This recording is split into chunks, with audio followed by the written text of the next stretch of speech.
بسم اللہ الرحمن الرحیم۔ السلام علیکم معزز طلباء کرام، آپ سب کیسے ہیں؟ آج ہم تفسیر بیضاوی کے سبق نمبر 36 کو پڑھیں گے۔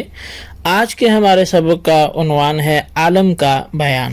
آج کے ہمارے سبق کی عبارت والعالم اسم لما یعلم به سے شروع ہوتی ہے۔ آئیے سب سے پہلے عبارت پڑھ کے اس کا ترجمہ کرتے ہیں، اس کے بعد اس کی وضاحت کی طرف بڑھتے ہیں۔ مصنف علیہ رحمہ لکھتے ہیں والعالم اسم لما یعلم به، اور عالم نام ہے اس چیز کا جس سے علم حاصل ہو، جیسے کالخاتم والقالب، جیسے خاتم اور قالب ہے۔ غلب فیما یعلم به الصانع تعالی، عالم کا استعمال ان چیزوں میں یہ غالب ہو گیا، اسے غلبہ دیا گیا ان چیزوں میں کہ جن کے ذریعے سے صانع یعنی اللہ تعالیٰ کو جانا جاتا ہے۔ وَهُوَ كُلُّ مَا سِوَاهُ مِنَ الْجَوَاهِرِ وَالْأَعْرَاضِ، اور وہ تمام جواہر و اعراض ہیں صانع کے علاوہ۔ فَإِنَّهَا لِإِمْكَانِهَا وَإِفْتِقَارِهَا إِلَى مُؤَثِّرٍ وَاجِبٌ لِذَاتِهِ تَدُلُّ عَلَى وُجُودِهِ، تو کیونکہ یہ اپنے ممکن ہونے اور مؤثر واجب لذات ہی کی طرف محتاج ہونے کی وجہ سے صانع کے وجود پر دلالت کرتے ہیں۔ یہ ایک مؤثر واجب وجود ذات کی طرف محتاج ہونے کی وجہ سے صانع کے وجود پر دلالت کرتے ہیں۔ وَإِنَّمَا جَمْعُهُ لِيَشْمَلَ مَا تَحْتَهُ مِنَ الْأَجْنَاسِ الْمُخْتَلِفَةِ، اور بہرحال اس کا جمع لانا تاکہ یہ شامل ہو جائے ان مختلف جنسوں کو جو اس کے نیچے داخل ہیں۔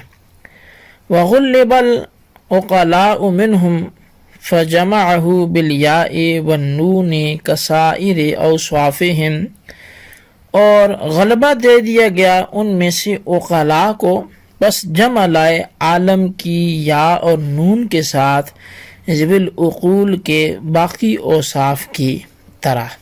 جی طلبہ کرام، یہ تھی ہمارے آج کے سبق کی عبارت اور اس کا ترجمہ۔ آئیے اب اس کی وضاحت کی طرف بڑھتے ہیں۔ سب سے پہلی بات یہ ہے کہ گزشتہ سبق ہمارا لفظ رب کی تحقیق پر تھا، تو جیسے مضاف کی بحث سے مصنف علیہ رحمہ فارغ ہوئے، تو اب مضاف الیہ رب العالمین، چونکہ رب مضاف تھا العالمین کی طرف، تو اب عالمین کی تفسیر کر رہے ہیں۔ عالمین جمع ہے عالم کی، عالم بروزن فاعل، یہ اسم اعلیٰ ہے، کیونکہ اسم اعلیٰ کا وزن جس طرح مفعل اور مفعال ہے، اسی طرح بعض حضرات نے فاعلن کو بھی اسم اعلیٰ کا وزن قرار دیا ہے۔ عالم ماخوذ ہے علم سے، اور اس کے معنی ہے ما یعلم به الشیء، یعنی جس چیز کے ذریعے سے کسی شے کا علم ہو۔ جس طرح کہ لفظ خاتم آلہ ختم یعنی مہر لگانے کا آلہ، اور قالب آلہ قلب یعنی پلٹنے کا آلہ، پھر غلبتاً اس کا استعمال ہونے لگا ان اجناس کے اندر جن اجناس کے ذریعے سے صانع کا علم ہو۔ اب وہ عالم ذات باری تعالیٰ کے علاوہ جتنی بھی چیزیں ہیں سب کو شامل ہو جائے گا، خواہ وہ چیزیں جواہر ہوں یا اعراض ہوں۔ جواہر و اعراض کا لفظ استعمال کرنا یہ زیادہ بہتر ہے بمقابلہ لفظ اجسام استعمال کرنے کے، کیونکہ اجسام کا لفظاً استعمال کرنے کی وجہ سے جواہر مفردہ جیسے اجزاء لا یتجزا عالم سے خارج ہو جاتے ہیں، حالانکہ یہ بھی عالم میں داخل ہیں۔ اب رہی یہ بات کہ جتنی چیزیں ما سوی اللہ ہیں ان سے صانع کا علم کس طرح سے ہوتا ہے اور کس طرح وہ چیزیں صانع پر دلالت کرتی ہیں، تو اس کا جواب یہ ہے کہ وہ دلالت اس طور پر کرتے ہیں کہ جتنے بھی جواہر و اعراض ہیں وہ سب کے سب ممکن ہیں، اور ہر ممکن اپنے وجود میں مؤثر کا محتاج ہے۔ اور ہر وہ چیز جو اپنے وجود میں مؤثر و واجب لذات ہی کا محتاج ہو تو اس مفتقر کا وجود دلالت کرتا ہے اس کے محتاج الہ کے وجود پر. بس جواہر اور اعراض کا وجود دلالت کرے گا صانع عالم کے وجود پر. لہٰذا تمام اجناس جواہر و اعراض عالم ہوں گے. اس بات کو سمجھ لینے کے بعد اب یہ سمجھیے کہ لفظ عالم کے بارے میں علماء کے اختلاف ہے. اختلاف یہ ہے کہ عالم آیا تمام اجناس کے مجموعے کا نام ہے یا قدر مشترک کا. جوہر ہر جنس پر علیحدہ علیحدہ بھی صادق آئے اور مجموعہ پر بھی صادق آئے. تو بعض حضرات اس بات کے قائل ہیں کہ سارے مجموعہ کا نام عالم ہے، اور اکثر حضرات اس بات کے قائل ہیں کہ قدر مشترک کا نام ہے. اور یہی ایسا ہے کیونکہ اگر پہلے قول کو لیا جائے تو عالم کی جمع نہیں آنی چاہیے، حالانکہ جمع آتی ہے کیونکہ مجموعہ کی جمع نہیں آتی. اس لیے کہ جمع لانے کے معنی تو یہ ہیں کہ جس چیز کی جمع لائی گئی ہے وہ سب اس کے افراد ہیں، اجزاء نہیں ہیں، اور مجموعہ کے اجزاء ہوتے ہیں، افراد نہیں ہوتے. پھر پہلے قول کی بنا پر عالم کی جمع لانا کیسے درست ہوگا؟ لہٰذا معلوم ہوا کہ قدر مشترک کا نام ہی عالم ہے. اور وَإِنَّمَا جَمْعَهُ یا جَمْعَهُ سے ایک سوال کا جواب دینا مقصود ہے. سوال یہ ہے کہ جب عالم قدر مشترک کا نام ہے تو سارے اجناس کو عالم شامل ہوگا، اور جب اس پر الف لام داخل کر دیا جائے تو سارے اجناس کے افراد کو بھی عالم شامل ہوگا. پس لفظ عالم کو جمع لانے کی کیا ضرورت ہے؟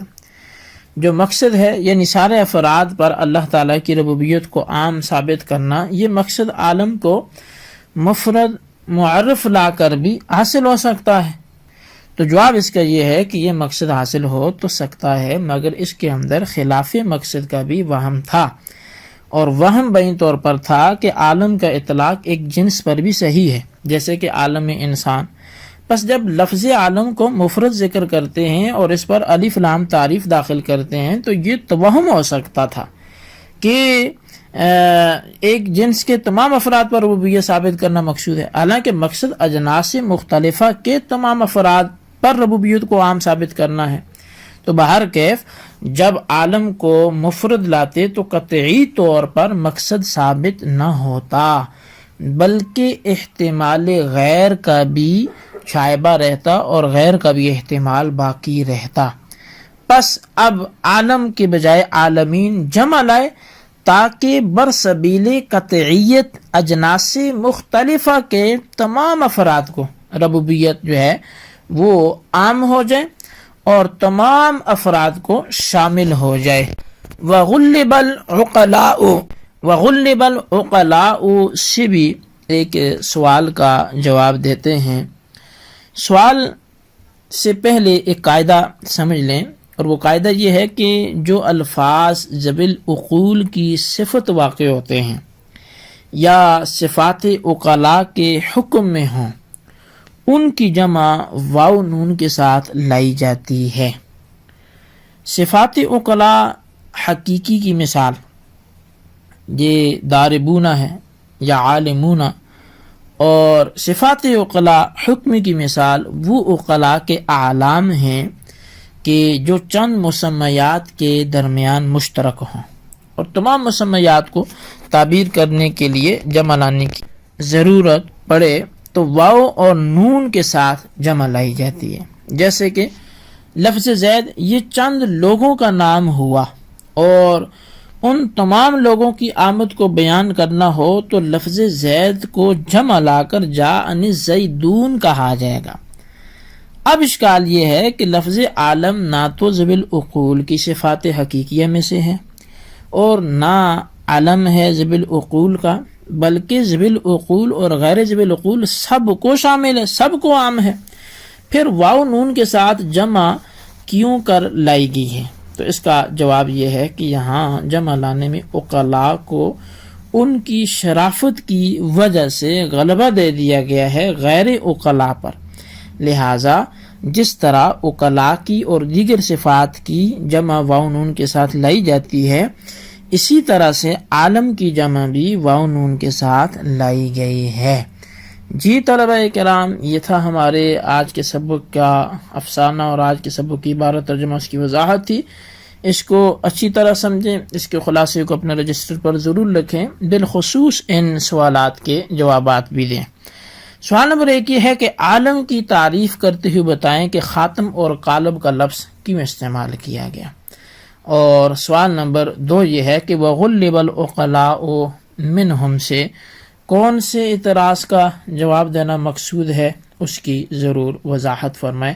اللہ تبارک و تعالیٰ سے دعا ہے جو کچھ ہم نے پڑھا سنا اسے یاد رکھنے کی توفیق نصیب فرمائے. آمین بجاہ نبی الامین صلی اللہ علیہ وسلم.